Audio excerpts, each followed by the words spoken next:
फैज़ साहब, मुलाकात तो 2 दिन की बहाल करवा ली आपके वकला ने, मीडिया टॉक ना करने के हुक्म पर उन्होंने लब्बैक कहा है, फिर फहरिस्त भी सलमान अकबर साहब बनाएंगे। तो ये तो पीटीआई के अंदर कुछ लोग समझते हैं कि खुद ही अपने हाथ पांव काट के दे दिए। क्या ये तासुर दुरुस्त है? देखिए, अभी कंफ्यूजन है। क्यों? मेरी किसी एक शो में जो प्रोसिक्यूटर हैं उनसे, वो भी उस शो में थे, तो उनका ये कहना है कि ब्लैंकेट ऑर्डर है, एक्सेप्शंस नहीं है। अच्छा, जनरल ऑर्डर है, और यहाँ तक कि उन्होंने कहा कि ट्वीट भी नहीं आप कर सकते। ट्वीट भी नहीं कर सकते? अगर मुराद नहीं, दोबारा बताएं। देखिए, यानी ट्वीट यानी अगर कोई बंदा इमरान खान साहब से मिलके बाहर निकला है, कि हाँ, तो आप उसका प्रचार नहीं कर सकते, ना ट्विटर पे, ना मीडिया पे, ना गुफ्तगू में। और उन्होंने ये भी कहा कि ये जो सिलसिला ये नहीं हो सकता कि अडयाला के बाहर आप गुफ्तगू ना करें और इस्लामाबाद जाके कर लें, ये तो फिर कोई उसका मामला नहीं होगा। और ये जो ऑर्डर भी है ये विदाउट एक्सेप्शन जो मुलाकातें, यानी फैमिली भी, वकला भी और रफ़क़ा भी, वो उन सब के ऊपर इम्प्लीमेंट होगा।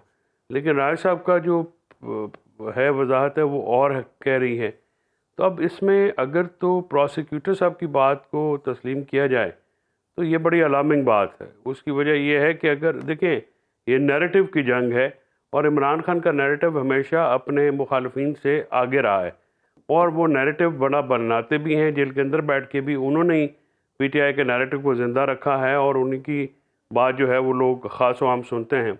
लेकिन अगर उस पर इस किस्म का ब्लैंकेट बैन लग गया तो फिर तो जामी साहब इनकम्युनिकेडो इसे कहते हैं, यानी वो तो फिर इमरान खान साहब से मुलाकात हो, उसके बाद उनका पैगाम ना आए, तो फिर तो हुकूमत अपने उस मामले में कामयाब हो गई जिसमें पहले उन्होंने आहिस्ता आहिस्ता पहले उनकी जो है नाम लेना बंद किया, फिर उनकी शबी और आवाज़ जो है टीवी पे बंद की, और अगर अब उनका नैरेटिव भी बंद हो जाएगा तो फिर तो ये बड़ा मुश्किल हो जाएगा कि हुकूमत के पास ताकत है, सब कुछ है, लेकिन नैरेटिव नहीं है। तो अगर दूसरी साइड का नैरेटिव बंद कर दिया जाए तो यानी इमरान खान साहब का नैरेटिव ना आए, तो फिर तो ये सियासत जो है वो तो स्टैगनेंट हो जाएगी। वो तो फिर इमरान खान साहब की जब तक गुफ्तगू नहीं होगी, या जब तक लोगों के सामने नहीं आएगी, और इमरान खान साहब के अलावा गुफ्तगू तो पीटीआई वाले सुनते नहीं है किसी की। कोई ऐसी कदावर शख्सियात लीडरशिप में नहीं है जिसकी बात पे लब्बैक कहें वर्कर्स, तो सिर्फ इमरान खान साहब की बात करते हैं। और अलीमा बीबी बड़ी बबांगे दोहला के बात करती थी, अगर उनकी गुफ्तगू पे पाबंदी लग गई फिर तो हमारे लिए बड़ा मुश्किल हो जाएगा। मुश्किल हो जाएगा। कादिर साहब, मैं पहले आपको मुखातिब कर रहा हूँ, हुज़ैफा मेरे साथ ही आप रहिएगा। ये ज़ाहिर बात है, पीपल्स पार्टी ने भी जेलें भुगती हैं, सज़ाएँ भी काटी हैं, नून लीग ने भी काटी हैं। क्या ये जो अडयाला के बाहर आके रहनुमा गुफ्तगू जिस तरह किया करते थे, ये माजी में मियाँ साहब, मोहतरमा मरियम नवाज़ या पीपल्स पार्टी की क़यादत जब जेलों में होती थी तब भी ये रिवाज था कि जी जेल से मुलाकात करके निकले बाहर फ़ौरन मीडिया टॉक कर दी? नहीं, उस वक्त तो मुलाकात ही नहीं थी। शहीद जुल्फ़िकार अली भुट्टो साहब को जिस काल कोठरी में बंद किया था, वो सोशल मीडिया पे बीबी शहीद जो मुलाकात के लिए जाती थी, तो तस्वीर आपके सामने है जी, वो तो न खिड़की थी न दरवाजा था, कुछ भी नहीं था।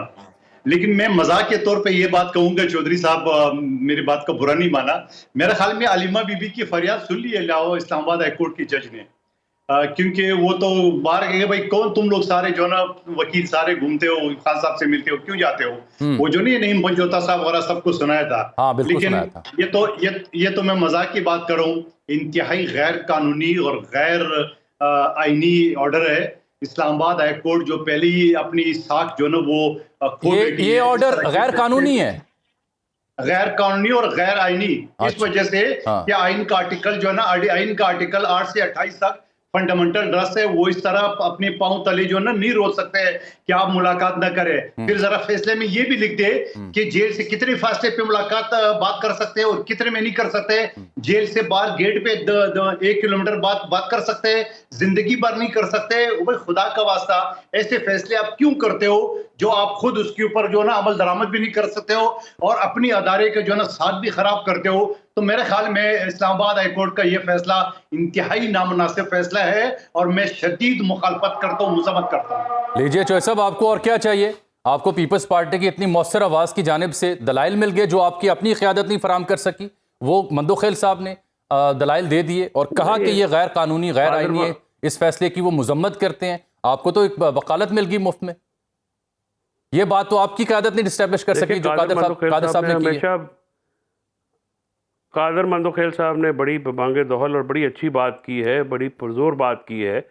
میں خود بھی اس بات کا قائل ہوں کہ ہمیں وہاں پہ بیان نہیں دینا چاہیے تھا, ہمیں سبمٹ نہیں کرنا چاہیے تھا, ہمیں اپنے اسٹینڈ لینا چاہیے تھا کہ یہ آپ غلط آرڈر کر رہے ہیں, آپ رائٹ آف جو فریڈم آف اسپیچ ہے اس پہ پابندی لگا رہے ہیں. اور دوسری بات یہ ہے کہ اگر میں وہاں سے ملوں, میں تو وہاں پہ موجود نہیں تھا, تو کیسے ایک کسی بھی صاحب کی سٹیٹمنٹ جو ہے وہ آپ پوری پارٹی پہ لگا دیں, پورے لوگوں پہ لگا دیں. میں تو اس کا قائل نہیں ہوں. آپ آرڈر پاس کریں, اور کسی کے کہنے کے اوپر آپ آرڈر جو ہے وہ میرے اوپر یا جو دوسرے لوگ ہیں جو کہ وہاں پہ موجود نہیں تھے, نہ جن کو سنا گیا, جن کو نہ بلایا گیا, تو وہ کیسے ہو سکتا ہے؟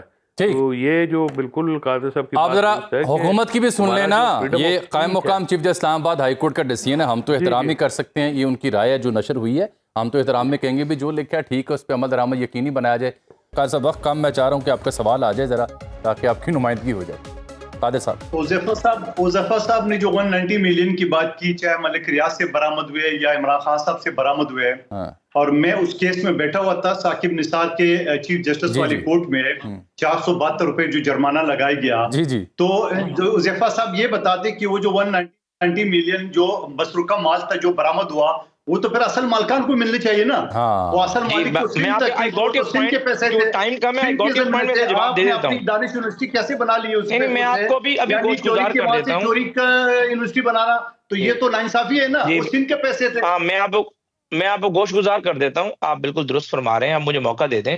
دیکھیں 190 ملین پاؤنڈ جو ہے یہ بیسیکلی برٹش گورنمنٹ نے ملک ریاض صاحب سے پیسہ پکڑا تھا, اور اس وقت کی جو نیشنل کرائم ایجنسی تھی برطانیہ کی, اور ہمارا جو یہاں سے قومی احتساب بیورو تھا جس کو اس وقت ہیڈ کر رہے تھے شہزاد اکبر, انہوں نے کنسنٹ دے دی کہ یہ پیسے آپ ریاست پاکستان کو دے دیں, اور یہ پیسے ریاست پاکستان جو ہے وہ یوٹیلائز کرے گی. اور برٹش گورنمنٹ کبھی بھی سن تو لیں جی, مکمل تو ہونے دیں بات مکمل. بس دیکھیں آپ مجھے سوال کر رہے ہیں, آپ پہلے آپ پھر خود بات کر لیں. آپ لوگوں کو یہ نہیں پتا کہ مجھے بات تو کرنے دیں میری پوری. اب ذرا وقت کم رہ گیا ہے میرے پاس. قادر بھائی وقت کم رہ گیا, سوال آپ کا اہم ہے, وقت کم رہ گیا, میں چاہ رہا ہوں حذیفہ کی بات کروں. دنیا میں کبھی کسی بندے نے زبان سے ترقی نہیں کی, ہمیشہ کانوں سے ترقی ہوئی ہے. میں اپنے محترم بھائی کو جواب دیتا ہوں, اگر کنوینس نہیں ہوں گے وہ ریجیکٹ کر دیں گے. بات کرو, حکومت پاکستان کے میں سن تو لیں مکمل آپ میری بات, آپ میری بات سنیں گے تو میں آپ کو گزارش کروں گا, اگر آپ بزید ہیں آپ بولتے رہے, بزید ہیں تو بولتے رہے. اچھا میں چاہ رہا ہوں حذیفہ صاحب کی بات پوری ہو جائے, حذیفہ صاحب کی بات پوری ہو جائے. میں اس موضوع پہ بتا دوں گا. اب بات یہ کہ وہ پیسے برطانوی حکومت نے پاکستانی حکومت کو واپس کیے, کسی فرد کو نہیں کیا. اگر میری برطانیہ میں ٹیکس چوری پکڑی جائے, میرا خیال یہ ہے کہ یہ بڑا تفصیل, قادر صاحب اور حذیفہ بھائی, یہ بڑا تفصیل طلب موضوع ہے اور ہے واقعی قابل بحث. تو میں چاہوں گا آپ دونوں کو کسی اور زحمت دوں اور اس پہ ہم تفصیل سے بات کریں.